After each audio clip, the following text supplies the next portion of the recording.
Located in the picturesque village of Falkland lies a historic building fit for royalty.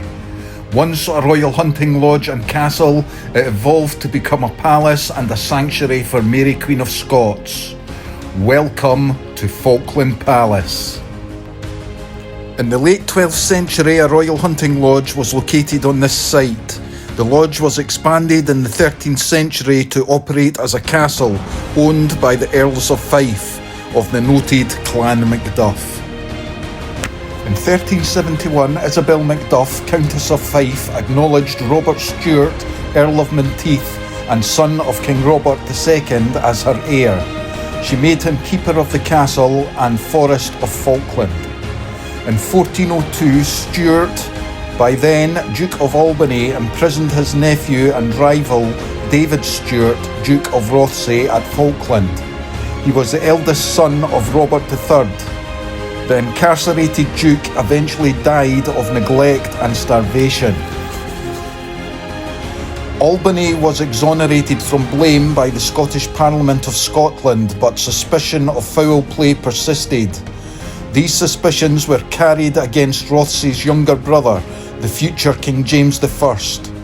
These events eventually led to the downfall of the Albany Stuarts. After ordering the execution of Albany's son, Murdoch, in 1424, James I took possession of Falkland for the crown. Falkland became a popular retreat with all the Stuart monarchs and queen consorts. James II of Scotland granted Falkland to his queen, Mary of Guelders, and the palace or castle became a favourite residence. The stables and other buildings were repaired and a new kitchen was built for the visits of the royal couple in 1453. As a widow, Mary of Guelders employed her stewards, Henry Kinghorn and William Blair, to supervise improvements to the palace in 1461. These works included a staircase from the Queen's Chamber to the Pleasance. James III and Margaret of Denmark came to Falkland in September 1473. Between 1497 and 1541, James IV and James V transformed the old castle and royal lodgings into a beautiful Renaissance-style royal palace. A new chapel was roofed in 1512 and William Thom completed the walls of the Great Hall. The teenage James V was detained at Falkland Palace by the Earl of Angus, but escaped by horse in the middle of the night dressed as a stable hand.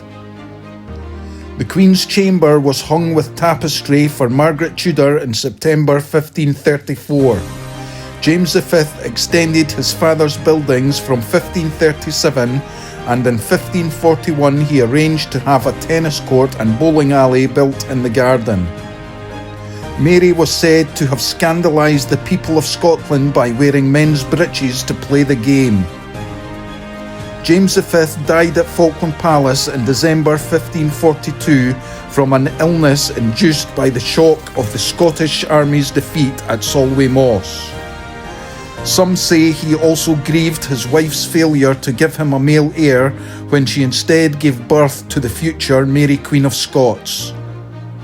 His body lay in the chapel for almost a month, and on the 4th of January 1543, messengers ordered the gentlemen of Fife to convey the king's body to North Queensferry on its way to Holyrood Abbey. After Mary Queen of Scots returned from France in September 1561, she hosted a group of diplomats here. Mary also spent Easter here in April 1563 and again in 1564. Queen Mary, in fact, visited Falkland Palace many times and has been well tracked in archival sources. James VI of Scotland was considered an adult ruler after October 1579. In preparation of his visit here, a cooper in Leith, William Todd, supplied barrels and brewing equipment to the palace. In April 1582, James VI made John Kinloch and Robert Shaw keepers of all his tennis courts, and in June 1583, Shaw spent £100 on refurbishing the court here at the palace. James stayed at the palace during the plague in July 1585 for fear of infection. He ordered people with no business in Falkland or at court to stay away. Falkland Palace was no stranger to attack. On the morning of the 28th of June 1592, Francis Stuart, Earl of Bothwell, attempted to capture the palace, and James VI and his wife Anne of Denmark. James VI had been warned of Bothwell's approach and stayed at Falkland rather than go to Perth as planned. Bothwell crossed the Forth at Queensferry on the 27th of June with 400 men.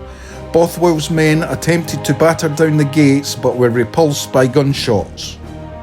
Bothwell abandoned the attack at 7 o'clock in the morning and rode away with the king's horses. Both Charles I and Charles II also visited Falkland.